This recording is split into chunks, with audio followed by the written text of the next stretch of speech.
Tiga.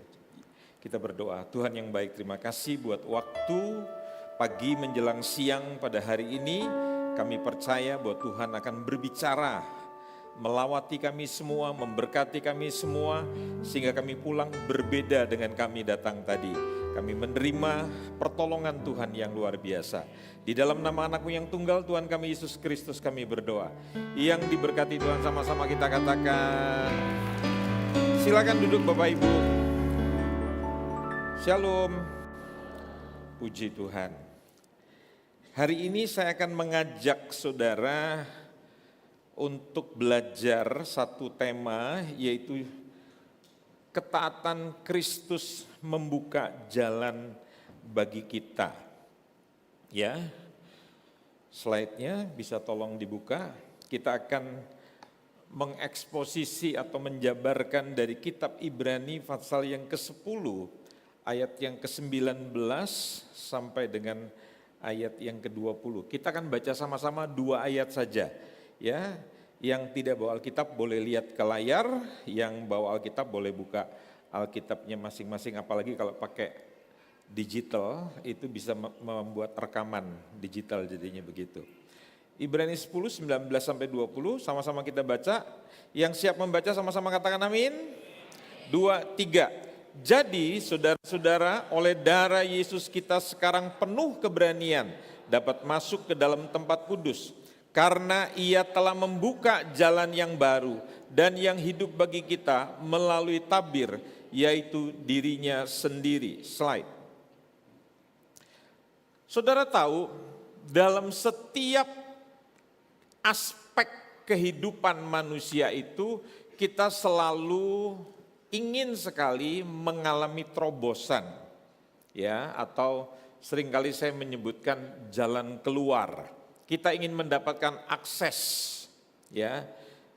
Dari apa? Dari dosa kita, dari pergumulan kita, di dalam doa kita, di dalam hubungan kita dengan Sang Pencipta. Kita seringkali ingin mendapatkan jalan keluar yang khusus begitu. Nah, Alkitab menyatakan sesuatu yang sangat radikal, yaitu bahwa terobosan rohani tidak pernah dimulai daripada manusia. Setuju enggak? Dengarkan kalimat saya Bapak Ibu. Kristus itu datang ke dalam dunia bukan merubah orang jahat menjadi orang baik. Kristus datang ke dunia bukan merubah orang baik menjadi orang yang lebih baik. Kalau sekedar merubah orang jahat menjadi orang baik dan orang baik menjadi orang yang lebih baik, maka tidak perlu Kristus Pak Purba. Belajar aja tentang moralitas. Di luar sana setiap minggu di tempat-tempat ibadah itu selalu dibicarakan, digaungkan moralitas. Contoh. Kalau ada orang yang berlaku tidak baik, tidak perlu dibalas dengan ketidakbaikan, tapi membalaslah dengan kebaikan. Bahkan dalam sebuah perusahaan ada motonya, sapa, salam, senyum. Jadi untuk belajar nilai-nilai seperti begitu enggak perlu ke gereja Pak. Satu hari saya berada di sebuah kota kecil Pak, di kaki Gunung Fuji, namanya Kawaguchiko. Saya mau antri naik bus. Saudara tahu yang ngantri naik bus itu panjang sekali. Semua tertib karena mereka rata-rata orang Jepang, nggak ada orang Serpong di situ, kecuali saya di situ, satu-satunya orang Indonesia. Ya. Tiba-tiba ada yang nyelonong ke depan. Dari bahasanya saya tahu, dia dari Cina daratan. Jadi orang Cina daratan tuh hampir mirip kayak orang BSD Pak. Suka nyelonong begitu. Di Tokyo, Anda tidak tahu jalan, Anda bertanya, mereka bukan sekedar, apa itu bahasa Indonesianya, menunjukkan jalan, tapi mereka rela mengantarkan. Coba Anda bayangkan, nilai-nilai yang luhur itu mereka jalani dari kecil sampai mereka berusia kelas 4 SD, Pak. Jadi di Jepang itu sampai kelas 4 SD, orang belajar yang namanya nilai moral. Mengantri, kalau barang yang bukan miliknya tidak boleh diambil. Kalau di sini kan kalau di gereja ketinggalan gitu kan kita balik lagi udah hilang. Karena kita orang yang suka bersih-bersih, jadi barang orang juga dibersihkan. Maaf ya, saya bukan nyindir, cuma nyinggung aja. Bayangkan, padahal kita Kristen. Jadi kalau dari belajar dari sisi moral, di dunia itu moralitas tuh bagus sekali, Pak. Dengarkan kalimat saya. Jadi Kristus bukan merubah orang jahat jadi orang baik menjadi orang yang lebih baik. Tapi Kristus datang membangkitkan orang mati. Kenapa? Karena kita semua itu karena dosa kita mati. Dan orang mati tidak punya kepekaan terhadap Tuhan yang hidup. Dan sebagai orang berdosa, jangankan menolong orang lain, menolong diri kita sendiri aja kita nggak bisa. Harus ada satu pribadi yang lain yang betul-betul hidup yang menolong kita. Paham nggak Bapak Ibu? Jadi tidak ada manusia termasuk pendeta pun yang bisa menolong Bapak Ibu. Hanya Tuhan. Katakan pada sebelahnya, hanya Tuhan. Tuhan yang datang menjadi manusia, pribadi Allah yang kedua. Ya. Jadi kematian Yesus mengingatkan kita bahwa bukan karena ketaatan kita yang bisa membuka jalan, tetapi ketaatan Kristus. Jadi jangan ada orang yang, apa itu bahasa Indonesianya apa? Bahasa sekarang tuh songong. Jangan ada orang, kata Efesus 2 ayat 9, jangan ada orang yang memegahkan diri. Keselamatan kita itu murni pekerjaan Tuhan di atas kayu salib. Saudara nggak bisa nyelamatin saudara sendiri. Kalau saudara berusaha dengan kekuatan sendiri menyelamatkan diri saudara, itu namanya agama. Itu bedanya kekristenan dengan agama. Agama adalah usaha manusia mencapai Allah. Tapi kekristenan, Kristus Tuhan yang menyelamatkan saudara. Bukan Adam yang cari Tuhan, Tuhan yang cari Adam. Lazarus yang mati itu, dia bisa hidup kembali karena siapa? Tuhan yang memanggil Lazarus, keluar kamu. Makanya orang mati itu keluar, tetapi masih memakai kain kafan, masih memakai jubah kuburan. Makanya Kristus bilang, buka, tutup mukanya, buka pakaian kuburannya. Banyak orang Kristen sudah lahir baru katanya, sudah mengalami kebangkitan, tapi masih memakai pakaian kematian. Apa itu? Pola pikir yang lama, cara hidup yang lama. Slide. 4 hal yang saya akan bicarakan pada pagi hari ini, karena ini kebaktian terakhir, nanti kebaktiannya 2 jam ya Pak ya. Begitu kira-kira, kan khotbah lama, khotbah sebentar bayarannya sama Pak, berubah. Yang pertama saya bicara tanpa Kristus tidak ada jalan masuk. Yang kedua, ketaatan Kristus itu membuka jalan baru. Yang ketiga, ketaatan Kristus terjadi melalui salib. Yang keempat, ini adalah ketaatan Kristus bukan usaha kita. Kita mulai dari yang pertama, yang siap belajar sama-sama katakan amin. Tanpa Kristus tidak ada jalan masuk. Perhatikan ayat 19. Oleh darah Yesus kita sekarang penuh keberanian dapat masuk.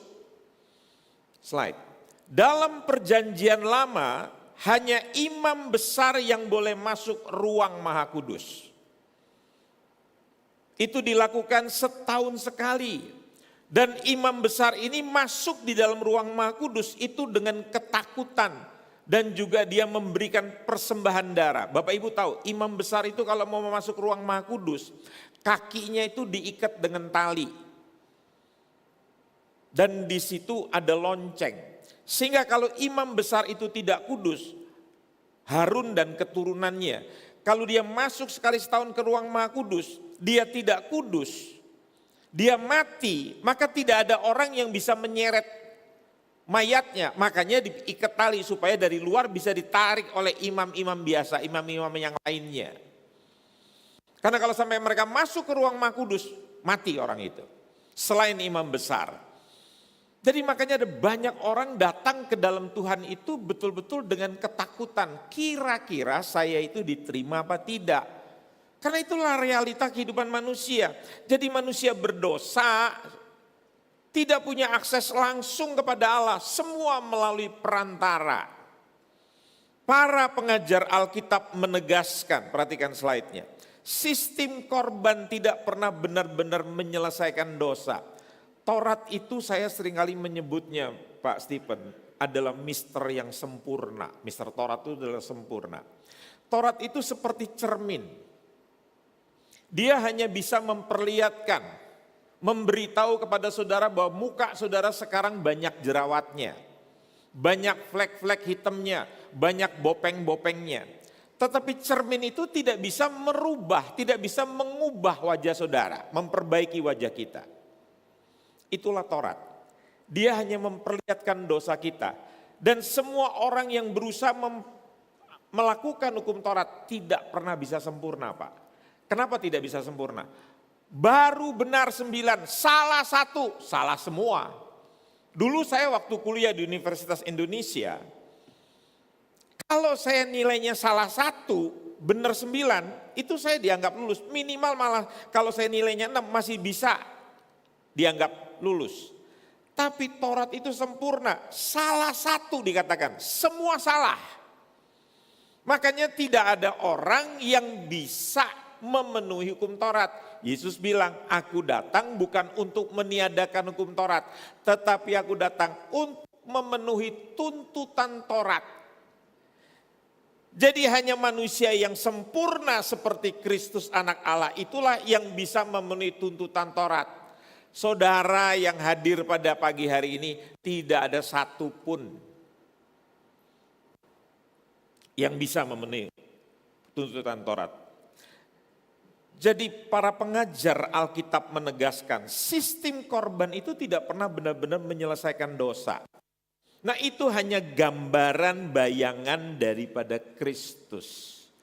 Jadi kalau saudara mempelajari perjanjian lama, perjanjian baru, itu semua bicara tentang Yesus. Dari mana taunya? Yesus sendiri yang bilang dalam Injil Lukas 24-27. Seluruh kitab-kitab Musa dan kitab para nabi-nabi itu bercerita atau membicarakan tentang aku. Itu Yesus bilang demikian. Apa yang dibicarakan? Yaitu tentang penyelamatan manusia. Itulah Evangelion. Injil, good news, kabar baik. Slide. Seorang komentator yang terkenal, kalau saudara sering mempelajari Alkitab, saudara akan menemukan komentator yang terkenal ini, Matthew Henry. Dia bilang begini, akses kepada Allah hanya mungkin oleh darah Yesus sebagai korban penebusan. Artinya apa? Tanpa salib tidak ada terobosan.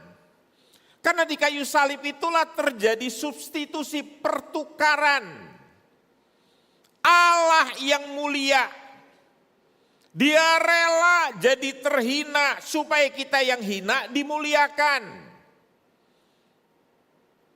Allah yang tidak berdosa menjadi berdosa menggantikan kita supaya kita yang berdosa jadi orang yang dibenarkan. Kita yang mestinya mati, binasa, jadi hidup. Karena dia yang hidup jadi mati. Makanya orang zaman dulu menghina itu Yesus. Kamu Allah katanya, pengakuanmu kamu bilang Allah. Allah itu tidak dihukum, Allah itu menghukum. Kok kamu bisa dihukum? Gak usahlah bicara besar tentang menyelamatkan kami. Selamatkan dirimu, turun dari salib. Itu penghinaan orang pada waktu itu. Mereka tidak tahu Karena pemberitaan salib itu adalah pemberitaan kebodohan, kata Paulus. Kenapa Yesus mau digantung? Supaya hukuman yang seharusnya ditimpakan kepada kita, itu ditimpakan kepada dia. Mestinya kita yang mati, kita tidak jadi mati, kita jadi hidup. Kita yang salah, jadi benar, karena yang benar jadi salah. Itulah peristiwa pertukaran. Tidak ada orang dalam perjanjian lama yang mau pakai kalung salib, Pak Stephen.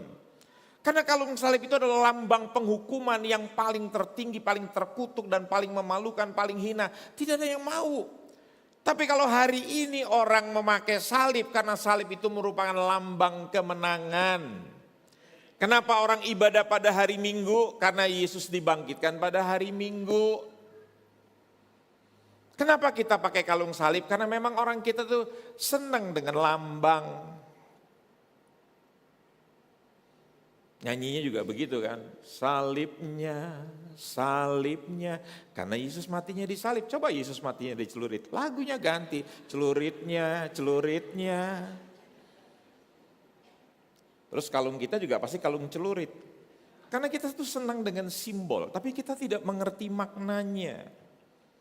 Yang kedua, Ibrani 10 ayat 20a. Ia telah membuka jalan yang baru dan yang hidup. Jadi ketaatan Kristuslah yang membuka jalan yang baru itu. Bukan ketaatan Andreas Sustono, bukan ketaatan Billy Graham, bukan ketaatannya seorang teolog yang hebat, pengkhotbah yang hebat. Tetapi yang membuka akses itu adalah Kristus sendiri di atas kayu salib.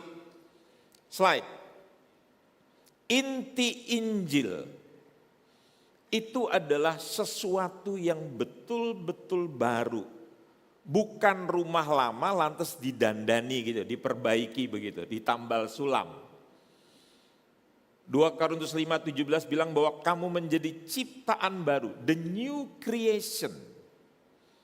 Jadi bukan yang lama didandani. Jadi ini bukan sistem lama, hukum Taurat yang mengalami perombakan. Inti Injil itu adalah hidup, bukan korban mati yang berulang. Sekali anak domba Allah itu dikorbankan, sekali, tidak perlu berulang setiap tahun. Cukup sekali saja dan untuk selamanya. Ada banyak orang berkata begini, Pak, penebusan Yesus itu untuk mengampuni dosa saya yang kemarin, Pak. Dan dosa saya hari ini karena pada waktu saya bertobat. Tapi dosa saya yang akan datang, itu adalah tanggungan kita sendiri.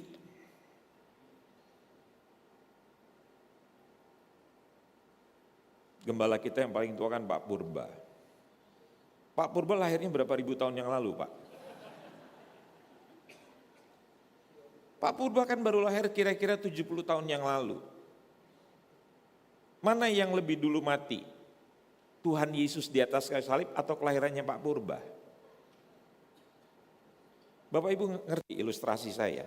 Waktu Yesus mati di atas kayu salib, penebusannya itu untuk Pak Purba yang lahir nanti 2000 tahun kemudian. Jadi jangan dibilang bahwa kematian Yesus itu hanya untuk hari ini dan hari kemarin. Loh, buat orang-orang yang belum lahir, yang belum berbuat dosa, itu kematian Kristus itu untuk semua generasi.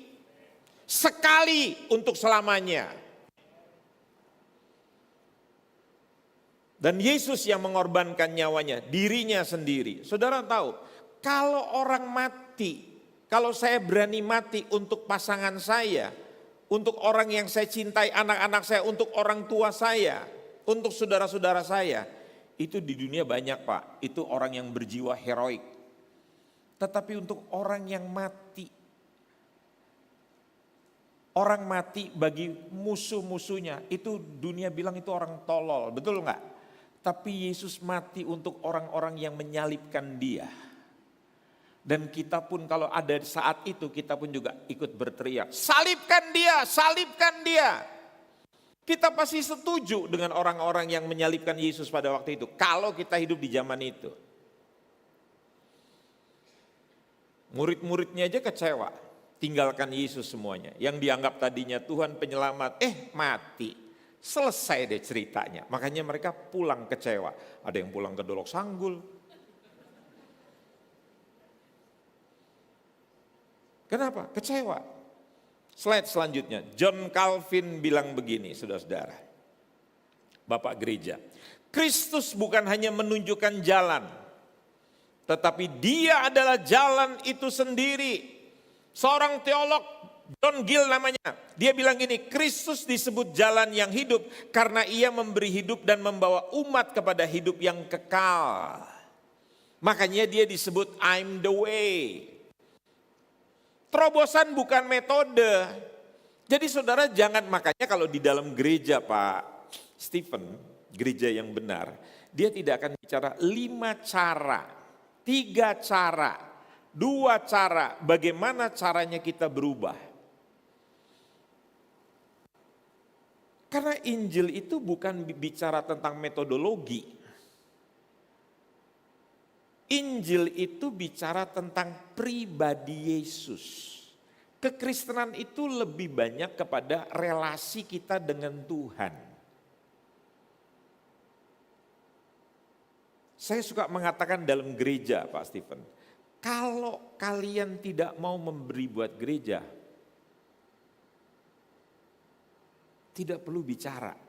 Karena kami juga tidak pernah berbicara tentang orang-orang yang tidak mau memberi dan kami tidak suka mengancam. Kami ini pengajar Alkitab, bukan petugas KPK. Yang kerjanya mengancam, mengintimidasi dan menakut-nakuti. Kami mengajar orang memberi berdasarkan kecintaan kepada Tuhan. Kalau orang mencintai pasangannya, dia akan berkorban, melakukan apa saja. Bahkan coba lihat laki-laki suka bilang begitu. Belahlah dadaku, Nancy. Hanya namamu yang tertera di dalam dadaku. Memang perempuan bego ini percaya. Kok ada tato di dalam dada itu, di dalam apa? Jantung itu ada. Enggak ada, tapi namanya orang jatuh cinta kan bego. Kamu tahu Nancy, setiap desa napasku hanya namamu yang terdengar. Nancy, Nancy. Ini pasti bengek saudara-saudara. Karena orang normal itu napasnya enggak akan bunyi begitu. Kalau sampai bunyi, nah itu something wrong katanya. Jadi itu yang harus dimengerti. Yang ketiga, ketaatan Kristus terjadi melalui salib. Dari mana taunya? Melalui tabir, yaitu dirinya sendiri, dagingnya sendiri. Slide selanjutnya. Tabir di bait Allah itu memisahkan manusia daripada hadirat Allah. Orang tidak bisa melihat Tuhan. Dia hanya melihat kehadiran Tuhan melalui Shekinah glory, cahaya kemuliaan. Dan orang tidak bisa melihat langsung muka tentang dengan muka, mati manusia. Kenapa? Karena dia kudus, kita ini tidak kudus. Orang Jawa bilang dia kudus, kita wedus. Tahu wedus? Kambing. Tapi yang terjadi waktu Yesus mati dalam Matius 27:51, tabir itu terbelah dari atas ke bawah. Dan lihatlah tabir bait Allah suci itu terbelah 2 dari atas sampai ke bawah. Dan terjadilah gempa bumi dan bukit-bukit batu terbelah. Tadi saya sudah ceritakan. Tidak ada seorang imam pun boleh masuk ke dalam ruang Maha Kudus. Hanya imam besar. Tapi waktu Yesus mati di atas kayu salib, tirai itu terbelah, artinya ruang Maha Kudus menjadi satu dengan ruang kudus. Dan orang bisa melihat ruang Maha Kudus. Ada terjadi sebuah perubahan yang luar biasa. Perhatikan slide selanjutnya. Penulis Ibrani menjelaskan tubuh Kristus itu sama dengan tabir itu. Artinya tubuhnya itu disobek. Darahnya tercurah, maka yang terjadi akses kepada Allah itu terbuka. Jadi setiap orang sekarang bisa secara pribadi berhadapan dengan Tuhan. Dengarkan kalimat saya. Kalau di rumah saudara ada setan, tidak perlu mengundang Pak Purba, Pak Stephen, apalagi Pak Andre.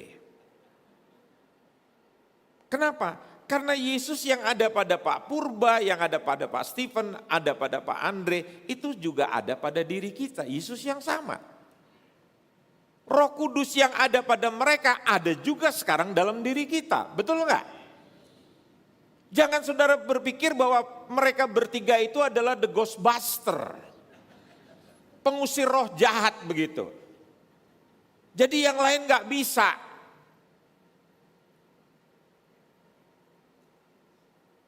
Apakah kira-kira bisa Bapak yang jadi singer itu? Yang di ujung yang jadi singer itu?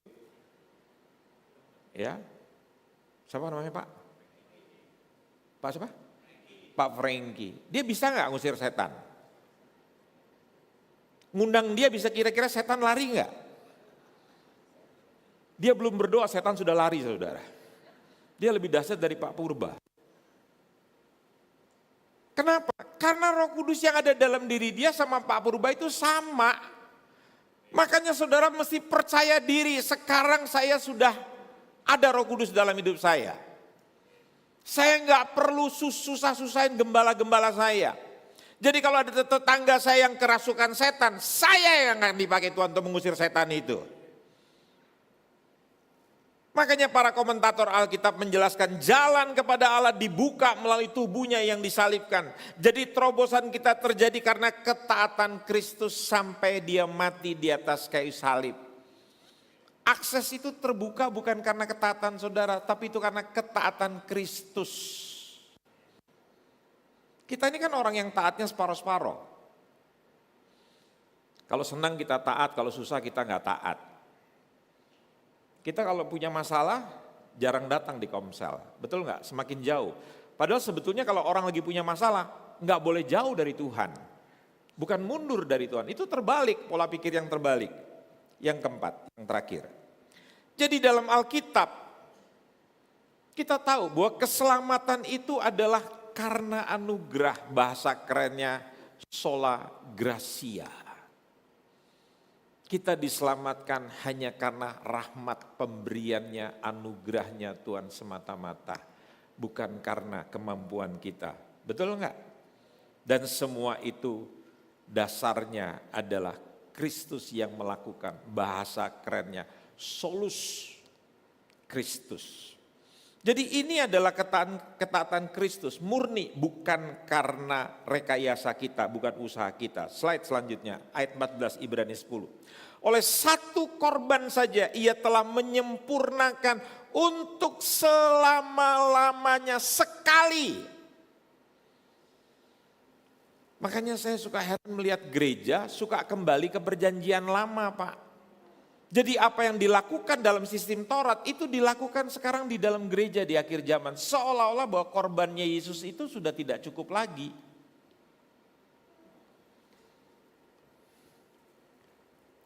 Ya. Kristus taat itu sempurna dan kita menerima hasilnya. Ini yang disebut ketaatan Kristus.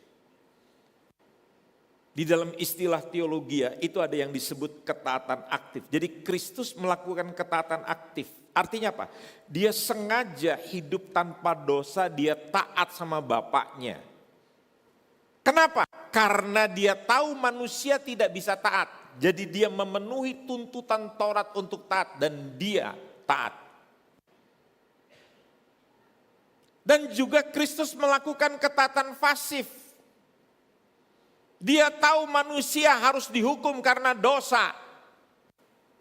Harus menerima penghinaan. Harus menerima kematian. Dan dia secara pasif dia menerima takdir itu. Dia timpakan semua dosa hukuman yang seharusnya kita terima. Dia terima di atas kayu salib. Dan keduanya itu akibatnya diberikan kepada kita. Kita yang mestinya dihukum sekarang kita dibebaskan. Dalam istilah kejaksaannya kita dinyatakan benar di deponering, dibatalkan tuntutan hukumnya. Wow, kok gak ada tepuk tangan sama Tuhan? Itu loh, itu takdir saudara. Ya, saya bicara tentang ilustrasi, slide selanjutnya. Jadi ini bicara tentang hutang lunas, saudara bukan hanya hutang lunas tapi dapat hidup baru. Bayangkan, saudara berhutang yang sangat banyak dan selama saudara hidup tidak mungkin hutang saudara itu dibayar. Sehingga karena saudara dalam keadaan berhutang, makanya dalam hidup saudara selalu timbul rasa bersalah, rasa takut, tertekan. Gimana nasib saya? Gimana masa depan saya? Gimana kalau saya begini keturunan saya? Dan itu tidak pernah ada habis-habisnya. Kenapa? Karena manusia sadar dia punya masalah. Dan saudara tahu, saya sering kali bilang, masalah saya, masalah kita itu bukan karena kita miskin, kurang uang. Masalah kita bukan karena kita punya penyakit kanker stadium akhir. Masalah manusia itu adalah dosa. Dan dosa tidak bisa dipecahkan dengan psikologi. Saya belajar psikologi, Pak. Kalau psikologi bisa menyelesaikan masalah manusia, Kristus nggak perlu datang, Pak Purba. Tapi tahu, orang yang semakin banyak belajar psikologi, makin timbul banyak pertanyaan. Makanya guru-guru besar saya dalam bidang psikologi itu, kepalanya itu ada tatonya tanda tanya itu. Karena ada banyak pertanyaan yang tidak bisa terjawab. Psikologi itu hanya mengetahui masalah manusia tetapi tidak bisa memberikan jalan keluar. Mereka pun bingung. Nah tiba-tiba datang seseorang.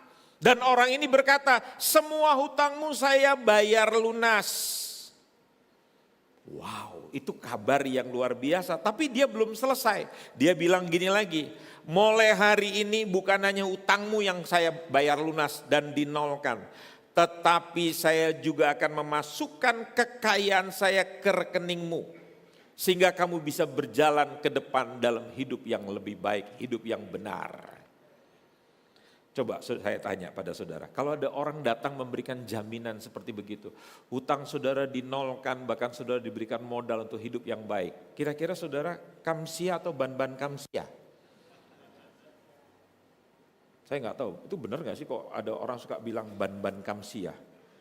Sebenarnya dalam kosakata bahasa Mandarin itu nggak ada istilah kamsia terima kasih, terus banyak-banyak terima kasih diterjemahkan ban-ban kamsia. Itu kan istilahnya orang Serpong aja. Maknanya apa saudara? Slide selanjutnya. Utang yang dibayar lunas itu yang dilakukan Yesus di atas kayu salib. Itu yang disebut dalam istilah teologianya ketaatan pasif Kristus. Yesus mati menggantikan kita sehingga dosa kita diampuni. Tapi dia secara aktif juga, dia memberikan kekayaan baru kepada kita. Yesus hidup benar dan kebenarannya diberikan kepada kita. Kita itu dinyatakan benar bukan karena kita melakukan kebaikan, Pak Stephen. Saya jadi benar karena Kristus yang membenarkan saya, kata kitab Roma.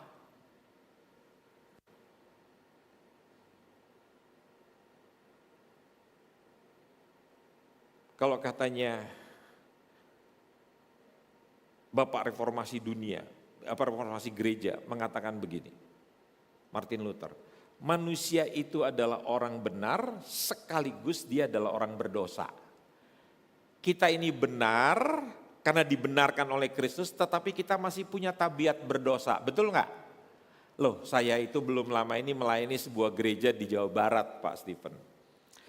Selesai kebaktian ketiga, saya punya jeda waktu beberapa jam jadi saya mau keluar ke rumah adik saya. Ya. Begitu keluar kami ngantri karena yang sekali kebaktian itu sekitar 800 orang per sekali kebaktian. Jadi kami ngantri. Di depan saya ada mobil kecil. Jadi di belakang nggak bisa lihat tuh mobil di depan. Dia pikir saya lagi asik main HP jadi nggak maju-maju dia klakson. Tanten, tanten, tanten. Saya buka kaca pasti. Saya kasih tangan. Sabar, sabar. Rupanya dia nggak bisa terima dengan tangan saya yang keluar itu. Jadi begitu saya tap keluar, dia tap keluar, dia langsung nyelip saya, dia langsung pepet. Dia buka kaca, waktu dia buka kaca, saya buka kaca juga. Dia kaget lihat saya Pak. Dia bilang begini, Pak Pendeta. Udah tahu kan dari logatnya kan? Pak Pendeta. Tadi dia denger Pak. Dia ngajak jemaat angkat tangan. Sekarang dia di tempat parkir, angkat tangan juga tapi dengan maksud yang lain. Tapi karena yang dia marahin itu pendeta, dia langsung turun. Pak pendeta, katanya begitu. Itulah manusia aslinya. Di mimbar dia boleh baik, tapi kan nanti lihat aslinya di luar. Waktu haknya diambil sama orang. Bisa nggak dia tetap ramah? Setuju? Walaupun namanya sabar. Si Barani. Sabarnya hilang, lebih berani dia. Itulah manusia. Benar tapi tetap berdosa. Jadi saudara mesti sadar. Walaupun saudara dibenarkan. Tapi saudara masih punya tabiat lama. Makanya fase setelah dibenarkan. Tuhan bilang seumur hidup kita harus dilatih. Untuk kita mengalami penyucian, pengudusan, kata Titus 2 ayat yang ke-11, 12. Anugerah itu menyelamatkan, ayat 11. Ayat 12, dia mendidik kita supaya kita menanggalkan kebiasaan-kebiasaan lama. Yang tadi itu loh, apa kau, kumakan kau nanti. Ketemu orang rambut, tuang ala beta cigi, sipur rambut satu kali, beta banting, saya mati. Nah ini dua-duanya Kristen. Penuh Roh Kudus enggak? Penuh Pak. Taunya dari mana? Galatia 5 bilang, hendaklah kamu penuh Roh Kudus. Tapi kalimat itu tidak selesai, dikatakan. Dan berilah dirimu dipimpin oleh Roh. Bahasa saya Pak Stephen, kalau orang tidak mau dipimpin sama Roh, dia dipimpin sama siapa? Bahasa Jawanya Pak Ande, sakarepe dewe. Bahasa Alkitab, dipimpin sama daging, bahasa saya dipimpin sama kemauan saya sendiri. Yang terjadi apa Pak Purba? Ayat 17 Galatia 5. Maka buah-buah daging itu telah nyata. Apa dia? Percederaan, kecemaran, percabulan. Jadi ada orang penuh Roh Kudus, tapi dia bisa melakukan perbuatan dosa. Kenapa Roh Kudus yang kudus itu bisa masuk di dalam diri orang yang masih punya tabiat dosa? Karena dia statusnya sudah dibenarkan secara hukum. Jadi Roh Kudus bisa masuk. Itu meterai Pak. Dan Tuhan mendapatkan kita dengan harga yang mahal. Saya tanya, waktu Tuhan menyelamatkan saudara dan saya, dia tahu nggak bahwa kita ini bajingan, kita ini bejat, kita ini kotor? Tahu nggak? Dan dia sadar nggak Pak Purba? Waktu dia menyelamatkan Pak Purba, bahwa Pak Purba itu adalah orang yang tidak setia. Sadar nggak Tuhan itu Pak? Sadar. Orang yang tidak setia dia selamatkan. Dia tahu waktu Tuhan selamatkan Pak Purba bisa berubah setia. Tapi dia tetap selamatkan. Nah begitu dia selamatkan, tiba-tiba Pak Purba di tengah jalan tidak setia. Saya tanya, kira-kira Tuhan buang Pak Purba nggak? Nangkep ya Pak Stephen? Makanya Paulus bilang begini, saya nggak bisa mengerti kasihnya Tuhan itu begitu tinggi, begitu dalam, begitu lebar. Ada dokter ahli kecantikan bilang gini pada saya, Pak Andreas tahu, manusia aja kalau ada orang berbuat salah dengan cara yang sama, manusia aja jengkel Pak sama orang itu, apalagi Tuhan. Jadi dia rendahkan Tuhan itu, dia samakan standar Tuhan itu dengan standarnya manusia. Kalau manusia bisa jengkel, bisa kesel sama orang lain, Tuhan itu ya pasti begitu juga. Tuhan itu enggak sekualitas manusia. Saya mau kasih tahu, kalau saudara gemar berbuat dosa, engkau mau jangankan 1000 kali, 1.000.000 kali engkau mau melakukan dosa yang sama. Kalau engkau tanya, apakah Tuhan mengampuni? Dia pasti mengampuni. Saya ini ayah daripada 7 orang anak Bapak Ibu. Tahu yang namanya orang tua itu kadang-kadang suka marah sama anak. Terus lakukan sekali lagi, Papa kasih disiplin buat kamu. Begitu dia melakukan, papanya kasih disiplin enggak? Ngomongnya gini, sekali lagi. Anaknya bilang, papa cuma ngancam, cuma bilang sekali lagi, tapi udah berulang kali tetap aja saya diampuni. Betul enggak? Itu bapak. Loh bapak di surga tuh ngomong hal yang sama loh. Adam, Hawa, hari ini kamu buat dosa, hari ini kamu mati. Mati enggak Adam dan Hawa? Alih-alih Adam dan Hawa dihukum mati, dia potong seekor binatang yang tidak disebut itu binatang apa, tapi kulitnya itu dipakaikan kepada Adam dan Hawa. Kain yang bunuh adik kandungnya itu dilindungi oleh Tuhan. Itulah yang kata Paulus, saya tidak bisa memahami kasihnya Tuhan. Tapi saya mau kasih tahu, kalau saudara mengalami keselamatan, mengalami pengampunan oleh Kristus, itu bukan tiket untuk saudara melakukan dosa.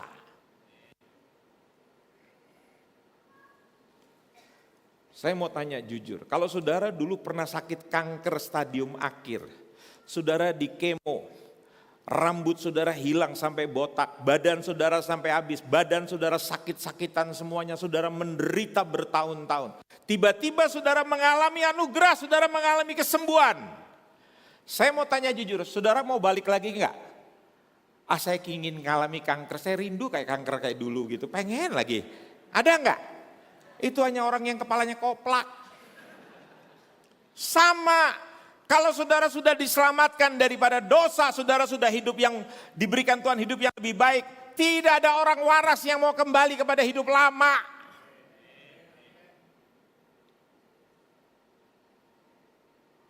Makanya kalau orang lahir baru, dia bilang lahir baru Pak Stephen, tapi dia senang melakukan dosa, jangan-jangan dia belum lahir baru. Percaya Yesusnya cuma hanya ada di mulut saja. Saya selesaikan bagian ini. Ya, slide selanjutnya. Jadi intinya Injil bukan hanya saya tidak dihukum lagi, tetapi juga saya sekarang diterima sebagai orang benar di hadapan Allah. Itulah sebabnya terobosan hidup kita bukan lagi karena kita jadi hebat, tetapi karena Kristus sudah taat sempurna bagi kita. Slide selanjutnya. Kesimpulannya, terobosan dalam hidup bukan hasil kehebatan kita, tetapi hasil ketaatan Kristus di atas kayu salib. Nah, sekarang saya bicara aplikasi praktisnya. Jadi yang pertama, belajarlah saudara berhenti mengandalkan diri sendiri. Banyak orang ingin berubah dengan cara disiplin, dengan usaha kekuatan sendiri, dengan tekad yang luar biasa. Saya janji Pak Purba, mulai hari ini saya tidak akan marah lagi. Dalam nama Yesus saya berjanji. Keluar dari sini sampai di jalan raya, begitu mau melewati gedung kita yang lama di Intermark, ada angkot yang motong.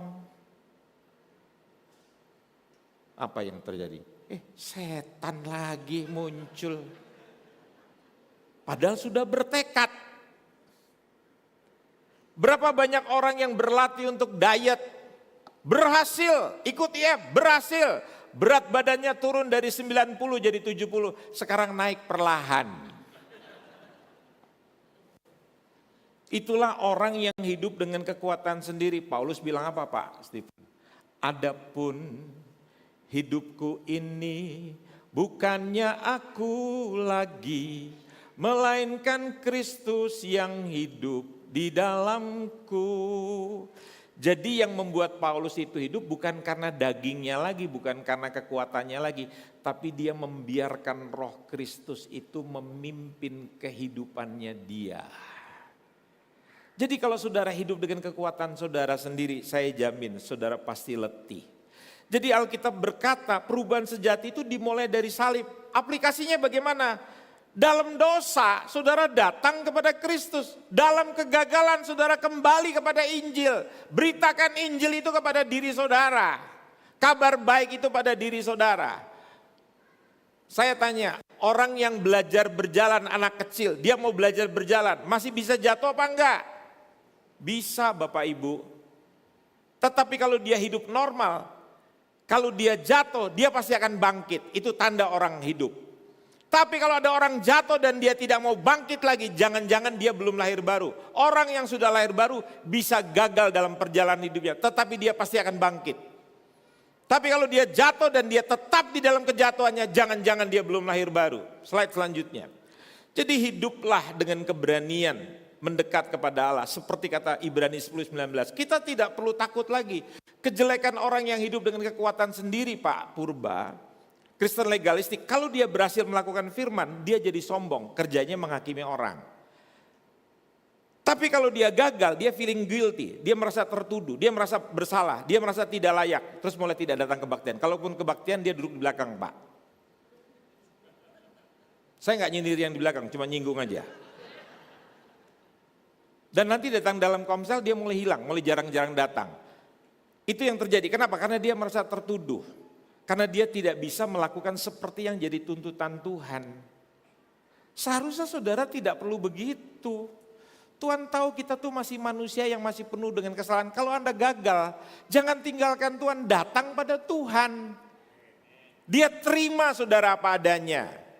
Lawan daripada orang legalistik namanya orang antinomianisme, orang liberalisme, anti aturan. Dia merasa sudah diselamatkan, dia bilang ini, hidup tuh gak perlu ikut aturan Injil. Berdosa pun Senin sampai Sabtu Minggu kembali ke gereja juga diampuni sama Tuhan. Nah ini bidat, Pak. Karena tidak mungkin orang sudah hidup dalam Tuhan tapi senang melakukan dosa. Itu orang aneh. Yang tadi saya bilang, sudah sembuh dari kanker, masa dia mau kanker lagi begitu. Jadi aplikasinya berdoa dengan keyakinan, datang kepada Tuhan tanpa rasa tertolak. Seorang anak kalau dia dekat sama papanya, dia bisa gagal, dia bisa salah. Papa tanya, kenapa kamu ini diam? Ulanganku jelek papa. Papanya kan bilang, ya udah gak apa-apa, kenapa kamu mesti nangis? Belajar lagi, papa akan bantuin kamu. Itu kehidupan di dalam Tuhan saudara.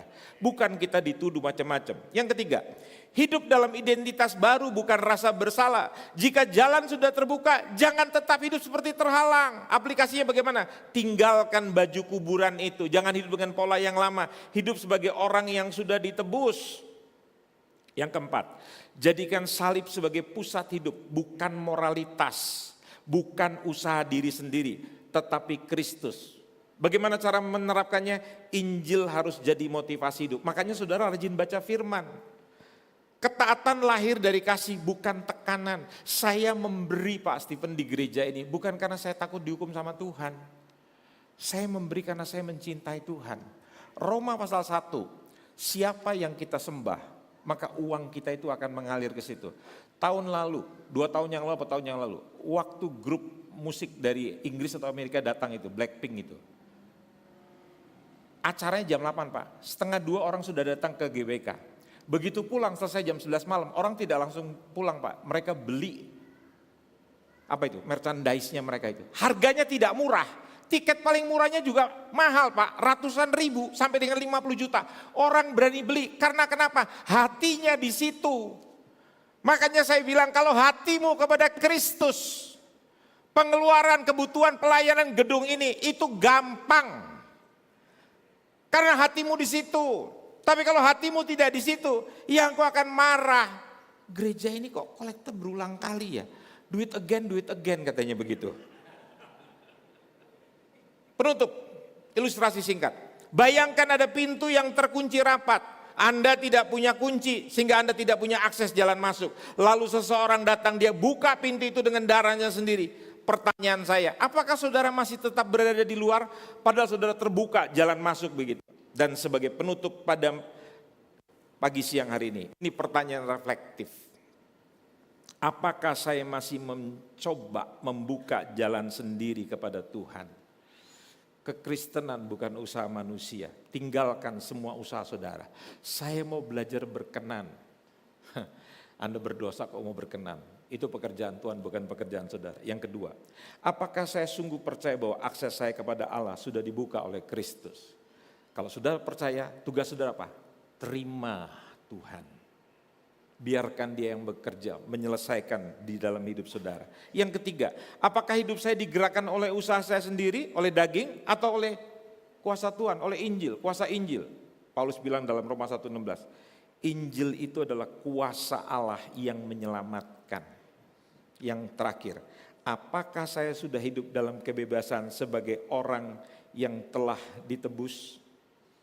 Maka seruan saya yang terakhir, ingat kematian Yesus menyadarkan bahwa jalan itu sudah terbuka. Slide-nya. Tabir itu sudah terbelah, harga itu sudah dibayar.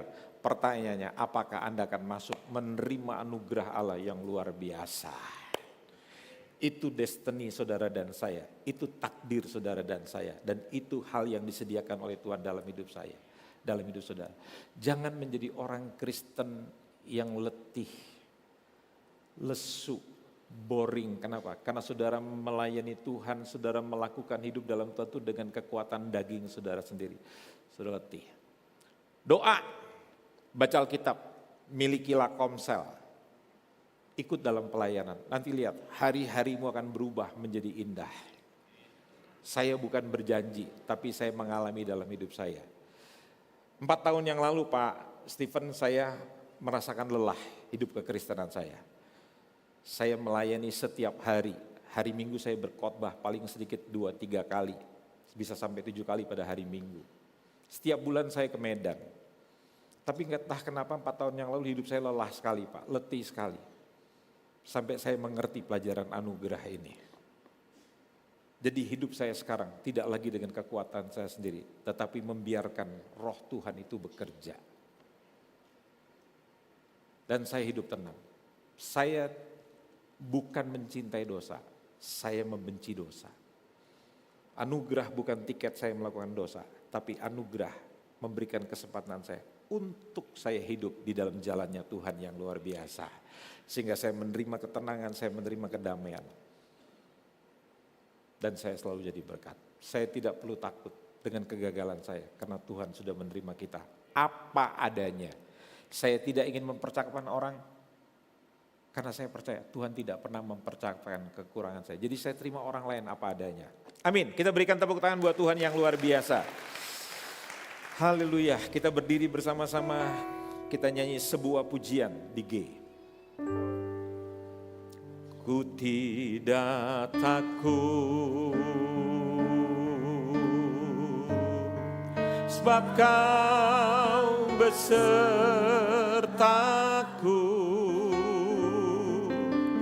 Ku tidak bimbang, sebab Engkau Allahku. Engkau meneguhkanku, bahkan menolongku. Kau batu karang, Yesus Tuhan. Mari kita angkat tangan-tangan kita. Yesus memegangku dengan tangan kananmu. Yesus memberiku kemenangan.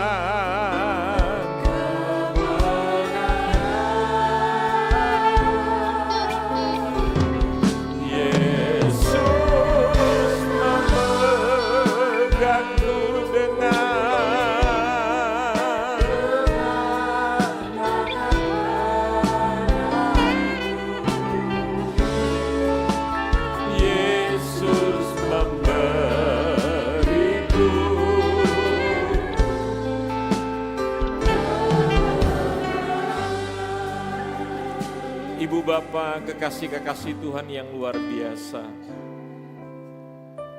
Berikan waktu sejenak untuk Anda bisa berkontemplasi. Merenungkan kebenaran yang barusan kita dengar. Bukan karena usaha kita, bukan karena kebaikan kita. Semua adalah anugerah Tuhan. Dia yang melakukan bagi kita, bukan kita yang melakukan terobosan. Berhentilah dengan kekuatan sendiri. Belajarlah berserah, belajarlah bergantung. Orang yang sudah hidup dalam keselamatan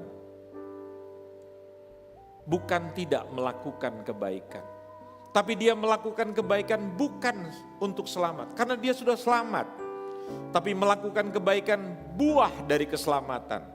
Artinya orang yang sudah lahir baru, yang sudah terima anugerah keselamatan akan gemar, akan senang melakukan kebaikan. Dia tidak suka melakukan dosa. dia benci dengan dosa.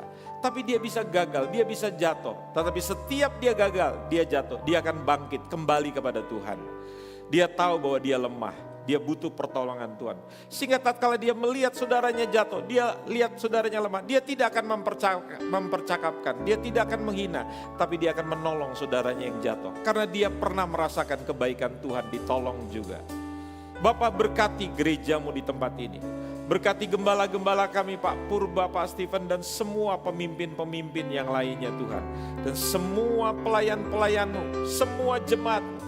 Biar gerejamu di tempat ini memberitakan kabar baik, bukan penghakiman, tapi kabar keselamatan.